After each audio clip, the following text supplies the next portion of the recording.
everyone, Matt here, also known as Alters and Madness, and today I figured I'd come and talk to you about a few records. I'm just going to kind of do a few videos, randomly kind of pulling out some new arrivals that I've gotten, and a few records off the shelf, a few of my CDs as well, and I thought I'd give my kind of thoughts and opinions and try and verbalise them instead of just writing them in a big, like, unreadable paragraph, basically. So yeah, for those of you that don't know me, I listen to extreme metal almost exclusively, but not exclusively. I've got bits of pop, rock, and other things that I'd like to show off as well. However, yeah, that's predominantly what I do. I might even give some like music reviews a bit further down the line. I'll just kind of see how this goes. At the moment, I'm just filming on a mobile phone, so the quality is going to be questionable and the editing is going to be horrible. So just bear with me. If I enjoy this and if you guys like it, then I can always buy some better equipment and kind of try and be a bit more professional about it. But yeah, without further ado, let's get into the first record. Before we get into it, what we're playing in the background here is this one, if that glare isn't going to ruin the entire thing.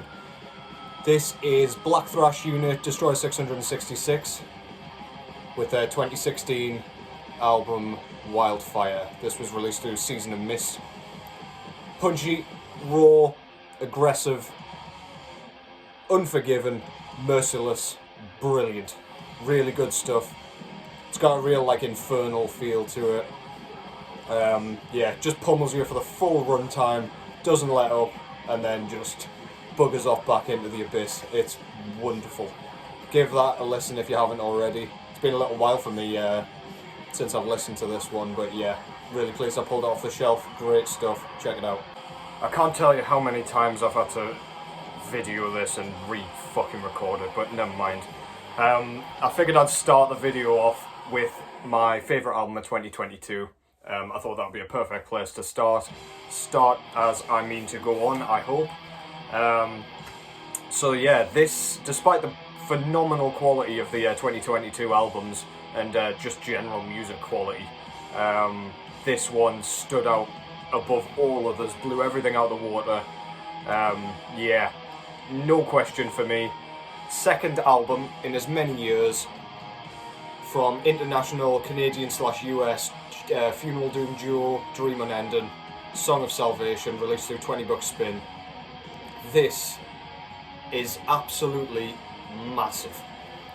This is like, it focuses on the like, more on the doom elements. It's nothing like the other projects that these guys are in. It's comprised of Justin Dottori out of Sumerlands and Innumerable Forms, and Derek Vale out of Tomb Mold and Out of Heaven, or most notably at least. Yeah, this compares to none of their those aforementioned projects. This is incredibly immersive, hypnotic, atmospheric. It's just all engrossing. If you manage to put this record on and you don't go into a trance, I literally have no idea how to help you there, because this, if any album's going to do it, this one will. Don't come into this expecting like brutality or just relentless pummeling, because you will not get that, as if the album cover didn't tell you that already, to be fair, to your own fault. But yeah, this is, unlike their first one, there's less kind of funeral doom on here, less of the like gruff, harsh stuff. It's slightly shorter, and instead of using like the same formula throughout with like similar elements, they've done sort of like they've arranged the tracks so that you start off with a really long kind of more aggressive track and you finish with one, and then the kind of middle portion is like predominantly kind of atmospheric ambient sort of stuff with like super sparse lead sections and ghostly female clean vocals. It's wonderful. It's genuinely wonderful. So yeah, if you enjoyed their first one, this is no like far cry from that. It's pretty much the same style, maybe slightly better though. So if you're going to check these guys out for the first time, either start with this one or their debut. It doesn't really matter. They're both brilliant. But this was my album of the year this year. So yeah, beautiful album cover. Nothing too much going on the back. But the record itself came on this beautiful sort of splatter merge I don't know, they called it like canary something or other. I don't look at that and think canary, but clearly that's a colour that I've never heard of before, so we'll go with it. Yeah, so that's beautiful. I don't know if this particular pressing is still in stock, I'm pretty sure it isn't, but they've got a couple of other variants, including black, so you can still get your hands on the music if you so desire, and you should desire, because it doesn't get much better than this in my eyes. So yeah, that's beautiful. So that was Dream Unending with their second full-length album, Song of Salvation, on 20 bucks spin. Awesome stuff, check it out. Okay, the next one I want to talk about is an album that I've been kind of sitting and waiting for probably around a decade at this point. Granted, many more of you will have been waiting for this for way longer than I have, because I wasn't even born when this goddamn thing came out. This came out in 1992 originally, and it's held up as one of the best in the genre still, and I can't believe it hasn't been repressed prior to 2022. I mean, it was repressed in like 2011 maybe by Extreme Music, but since then it's just been shelved. And the album I'm talking about is Demigod, with Slumber of Sullen Eyes. As I say, this was originally released in 1992 through Drowned Records, I believe, or Drowned Productions. This is Finnish death metal, executed absolutely perfectly. It's extraordinarily well written, incredibly memorable, it's brutal, it's fast, it's pretty unrelenting as well.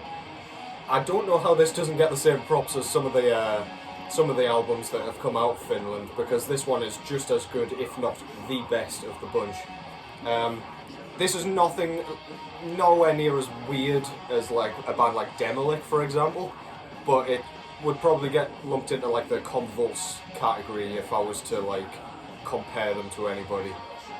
It's a little bit more straightforward than Demigod, but it's really unpredictable, it bounces all over the place, the riff transitions are not few and far between at all.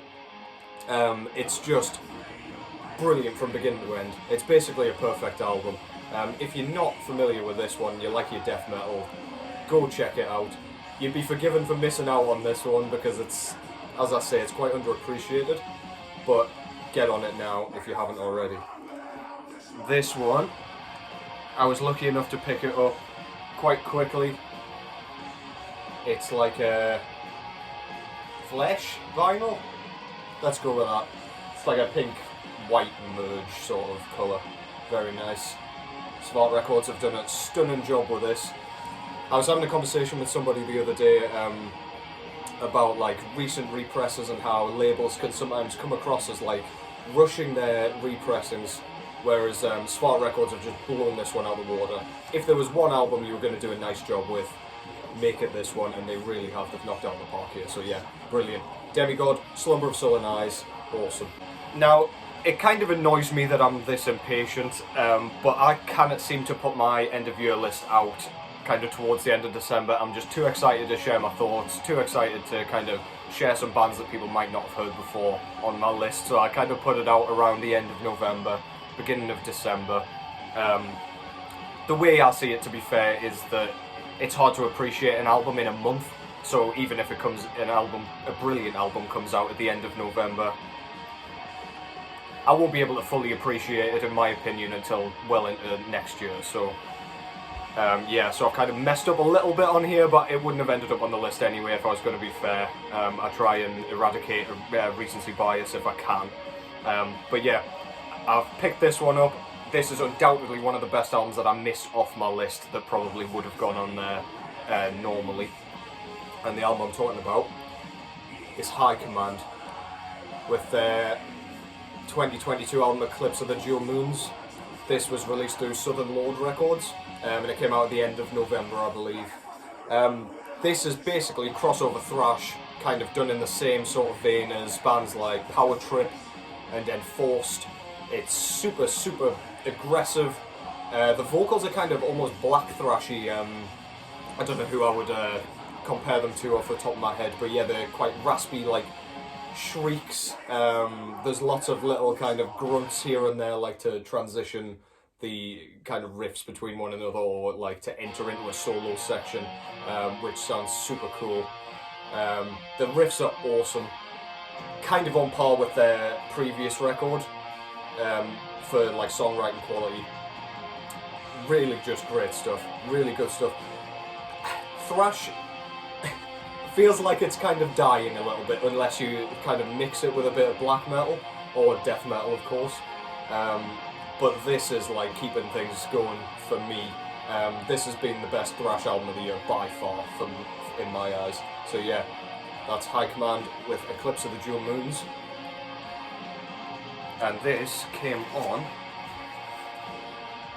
what Southern Lord described as moon vinyl. However, as far as I'm concerned, that is not what the moon looks like. I would probably call it more of like a champagne colour. I don't know if you can see that well on the camera. Which probably doesn't describe what it is either, so I'll just shut my pie hole. But yeah, so really nice, really cool. I don't know what the limitations were or anything, but I'm pretty sure this one's still available, if I'm not mistaken, at least at the time of making this. But yeah, anyway, it's the music that matters. There's definitely black vinyl floating around, and there was another variant somewhere as well. Brilliant stuff. High Command, Eclipse of the Jewel Moons. Awesome stuff. Okay, the last album that I'm going to be talking about here is a slight outlier in my collection, I would say. I've got their newest album, which came out last year, I believe. But I've gone back, because this got a recent repress, and picked this one up as well. I actually managed to catch this band live this year as well, which was really cool. And that band I'm talking about is Unto Others, with their debut full-length album, Mana. Yeah, this was put out in 2019, I believe, yeah. Really quite an unusual album for me to be listening to. It's kind of a heavy metal album, which I'm very hit-y-missy with anyway. I find the genre generally, or at least the kind of modern subgenre, to be littered with quite a lot of mediocrity. However, this is sort of heavy metal tinged with a bit of gothic rock, which is a really quite unusual combo. You don't get bands like this very often, or at least not ones coming into the like public eye quite as much as Unto Others have. They've gelled sort of the misery and depression of like gothic rock's vocals and lyrics, and kind of popped them over the top of like moody heavy metal music to create like a really atmospheric album. Super catchy, like the hooks and choruses are clearly written to stick in your head. There have been times where I've gone to work after listening to this album like 2 days prior, where I've still been tearing my hair out, whistling along and making my colleagues tear their hair out as well, with just incessant singing along and stuff. That's how good this thing is. Usually that would, usually like hideous pop tunes get stuck in my head, but I'm not upset about this one. This one is truly well written, truly well done, really great stuff. If you're not familiar with these and the kind of genre description put you off, please don't let it, because you're missing out on a real like modern gem here. In years to come, I could see this one becoming a bit of a classic, to be honest. And yeah, as I say, this is a 2022 repress through Eisenwald Records, and it's on like a nice blue-black kind of marble. Let's go with that. Yeah, really cool stuff. I'm pretty sure this one's still available, if I'm not mistaken. I'm hoping again you can see that despite the glare, but never mind, you get the picture. Beautiful stuff. Bit more artwork on the back, which is really nice. Awesome stuff. Unto Others, their first album, Mana. This is a must listen for you nerds that like sort of catchiness and stuff, so yeah, check that out. Alright, so that was, I guess, the first installment of whatever this is. I'm going to be doing quite a few of these, like, because I've got quite a bit of time off work at the minute, so I should have all the listening time and whatnot to kind of talk about these albums a bit more and kind of crank out a bit more content. I quite enjoyed doing that, so if you guys enjoyed it, give us a like or whatever you do on YouTube, and yeah, I'll hopefully kind of keep on top of it. When I start, I've got a new job. When I start that, I won't be able to kind of keep on top of it quite as much, but I'll try my hardest. Obviously, work before play is essential, otherwise none of this is possible. So yeah, thank you very much for watching, and I'll catch you next time.